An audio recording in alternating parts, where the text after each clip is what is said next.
Oi, gente, voltando aqui para falar com vocês um pouquinho, tudo bem? Como é que vocês estão? Eu espero que esteja todo mundo bem, todo mundo entendendo a matéria, usando o botãozinho lá de perguntas, sempre que tiver uma dúvida, né? Hoje eu vou continuar a parte do capítulo 5. A gente vai falar um pouquinho sobre o reino de Cush. Lembram que eu falei que ele aparece na história do Egito? Pois bem, vamos entender como. Primeiro, o reino de Cush é basicamente vizinho do Egito. Fica numa região da África, também pertinho do rio Nilo, perto também do deserto do Saara, que é conhecida como Núbia. E lá se estabeleceu esse reino, que assim como o Egito começou com pequenas aldeias e foi crescendo até virar esse reino super importante. O reino de Cush, ele tem muito contato com o Egito, tanto que ele acabou aprendendo com os egípcios muitas partes da sua cultura, como por exemplo, a mumificação, alguns deuses eles passaram a cultuar, eles também eram politeístas, também até a construção das pirâmides. Vocês sabiam que na Núbia, hoje em dia existe muito mais pirâmide do que mesmo no Egito? Pois é, tem muito mais pirâmide na Núbia do que no Egito. A diferença é, as pirâmides do Egito elas eram muito grandes, enquanto as pirâmides da Núbia são um pouquinho menores, mas em quantidade lá ganha do Egito. Outra característica que eles aprenderam com os egípcios, também acreditar na vida após a morte. Então, era um povo que estava sempre muito próximo. Inclusive, teve hora em que os egípcios conquistaram os núbios e depois os núbios conquistaram os egípcios. Como? Teve uma fase lá no Novo Império, que a gente viu a divisão dos períodos na história egípcia, que no Novo Império eles resolveram expandir o território. E um dos locais que eles conquistaram primeiro foi justamente o reino de Cush. Para fazer a administração desse território, não era o faraó que ficava lá no reino de Cush, ele continuava no Egito. Só que ele deixava um representante no reino de Cush, que era o vice-rei. E esse vice-rei era encarregado de coletar, né, os impostos e mandar para o Egito, além de administrar tudo ali. Porém, como eu disse também, a gente vai ter uma reviravolta nessa história. Os egípcios eles vão sair do reino de Cush, não vão conseguir controlar esse território, e depois, quando os egípcios ficam mais enfraquecidos, são os cuxitas que vão para cima do Egito e conseguem conquistar o trono. Os cuxitas, inclusive, eles passam alguns anos comandando o Egito como faraós, que a gente chama de 25ª dinastia. Uma dinastia é quando as pessoas da mesma família têm o controle do governo, tem o título, né, de faraó, no caso. Então, essa dinastia também é conhecida como a dinastia dos faraós negros, porque os núbios, os cuxitas, eles têm a pele mais negra. Resultado, essa galera conseguiu dar a volta por cima e os cuxitas conquistaram e governaram o Egito como faraós por bastante tempo, ok? Mais para frente, a gente pode falar um pouquinho sobre as características do reino de Cush. Eles vão ter duas características super importantes que vão diferenciar eles dos outros e vão tornar eles um dos povos mais interessantes da antiguidade. Por quê? Porque eles tinham coisas que ninguém mais tinha naquela época, como por exemplo a forma como eles escolhiam o rei. No Egito, né, que é o vizinho deles, o faraó sempre deixava o trono para o seu filho mais velho ou para o parente homem mais velho. A pessoa, só porque é parente do faraó, já está lá com o cargo garantido. No reino de Cush, você tem que merecer. Olha a diferença, né? Como? Quando o rei morria, se juntavam os líderes das aldeias e esses líderes acabavam votando em quem eles consideravam mais capaz de ser um bom rei. Quando eles faziam essa escolha, eles resolviam pedir a confirmação dos deuses. Como? Enterravam, plantavam lá umas sementinhas e determinavam um tempo para que elas brotassem. Se naquele tempo a semente brotasse, era um sinal de que os deuses apoiavam aquela decisão e que aquela pessoa deveria ser rei. Caso contrário, se a semente não brotar naquele período, eles escolhiam outra pessoa. Foi eleito, os deuses aprovaram, pode coroar, pode virar rei. Outra coisa importante sobre os cuxitas é que esse rei também não governava totalmente sozinho. Ele tinha autoridade, né? Ele era a autoridade máxima, porém ele tinha a ajuda de um conselho que ajudava nas decisões principais. Também ele tinha uma guarda pessoal, então era Um rei que era sempre protegido por uma guarda particular, certo? Lembra muito o filme do Pantera Negra. Quem já assistiu aquele filme do Pantera Negra pode observar que o rei deles tem uma guarda, que no filme é até feita toda de mulheres, né? São só guerreiras que protegem o rei. Ele também tem um conselho, também tem aquela questão de ter que provar que ele merece ser rei. Então tudo isso aí é muito inspirado na cultura cuxita.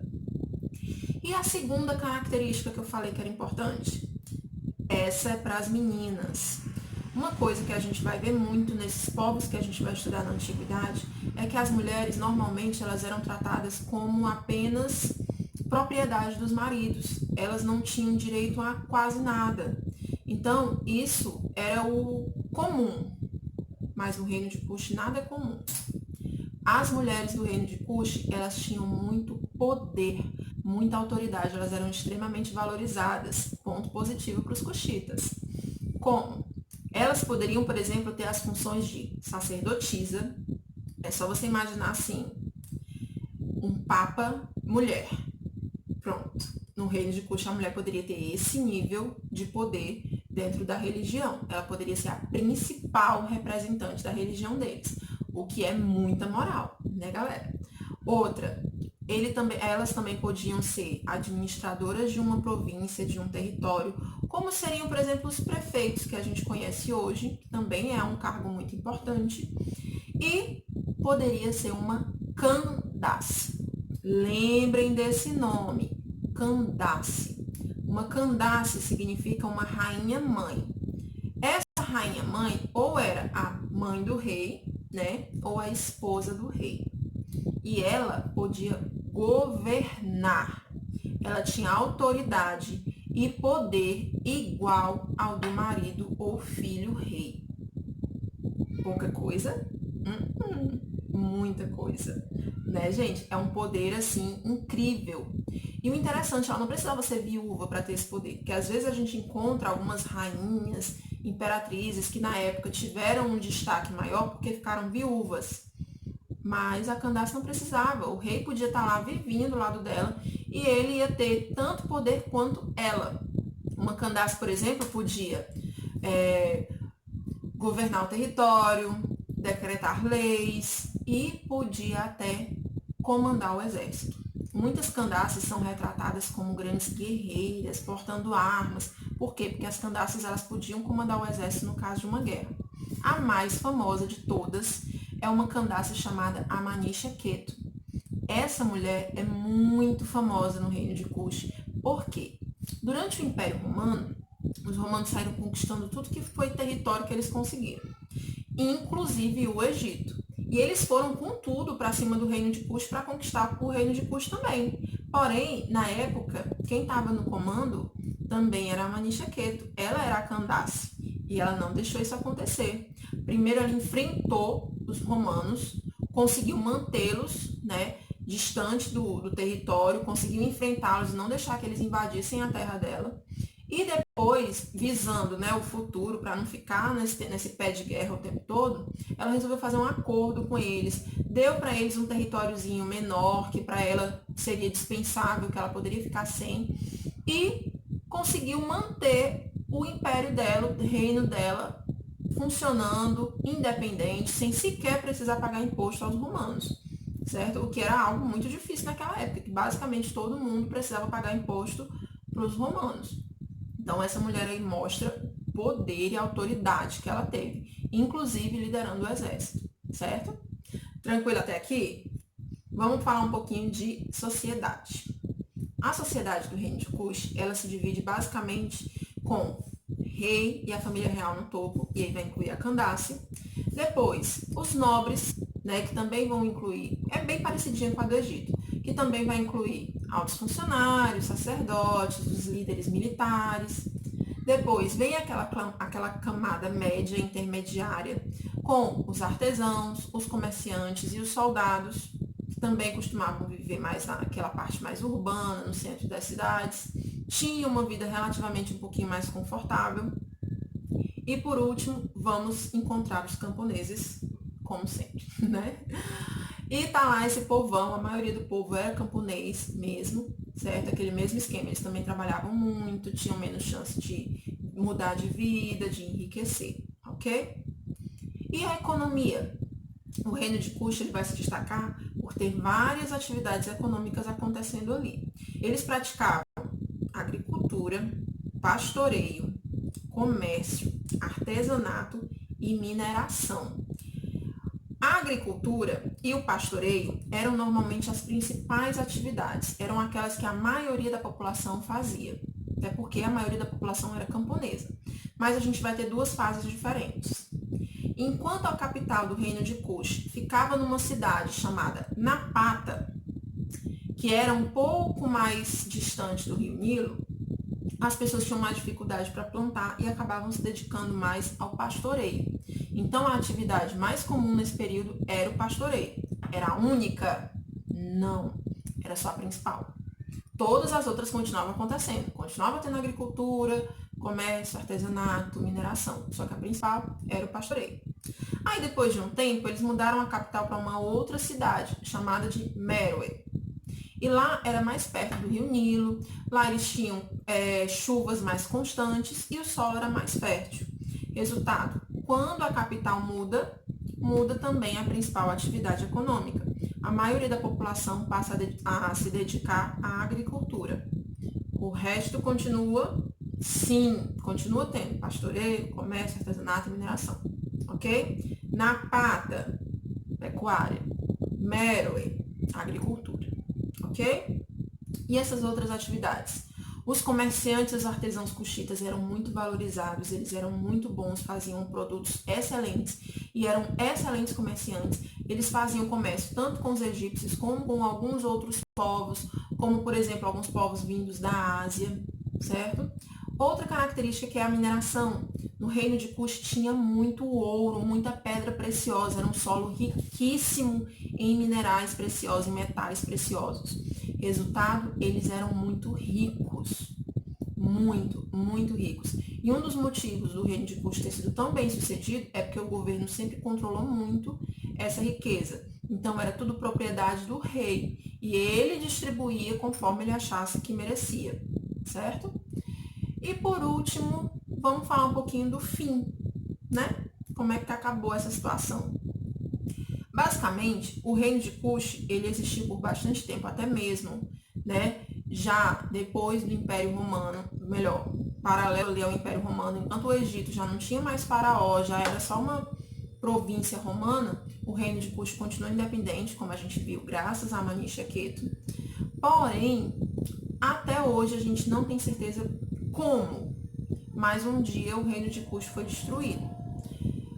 Por que a gente não tem certeza? Porque a gente não tem muitos registros do que aconteceu com eles. A língua que os cuxitas falavam se perdeu. E a escrita deles, eles tinham uma escrita também, porém nunca encontraram como traduzir, que nem fizeram com os egípcios, que conseguiram traduzir os hieróglifos, né, porque encontraram a pedra de Roseta. O reino de Kush isso nunca aconteceu, nunca encontraram um documento que tivesse aquela escrita cuxita e mais uma escrita que, né, as pessoas conheçam até hoje. E no final das contas, até hoje a gente não sabe. Tem um monte de coisa lá nos monumentos, nas construções deles, escrita que ninguém consegue ler. O que a gente sabe é que, por algum motivo, eles foram destruídos. Provavelmente foi porque, na época em que eles foram destruídos, estavam surgindo novos reinos ali na África. E alguns deles já eram monoteístas. Tanto alguns já eram cristãos, como alguns estavam se tornando muçulmanos. Mas se acredita que um reino já cristão possa ter vindo e destruído o reino de Kush, né, por não concordar com esse politeísmo dele. E também para conseguir aquele território, que, como eu disse para vocês, era muito rico.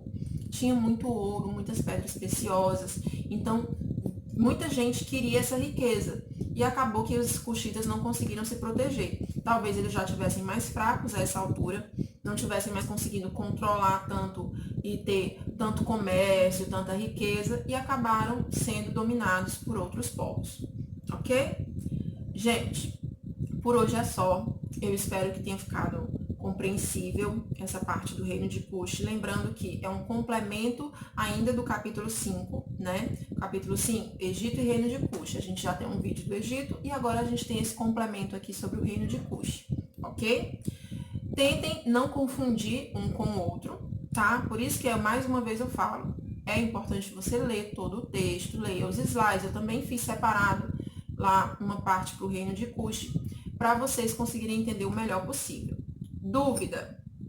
Pergunta. Manda perguntinha para mim, me explica o que você não está entendendo, tenta explicar o mais detalhado possível para que eu possa lhe dar a resposta mais completa possível também, tá bom? Mas não guarda pergunta, manda para mim, eu tô aqui para isso, tá bom? Beijinho, até a próxima!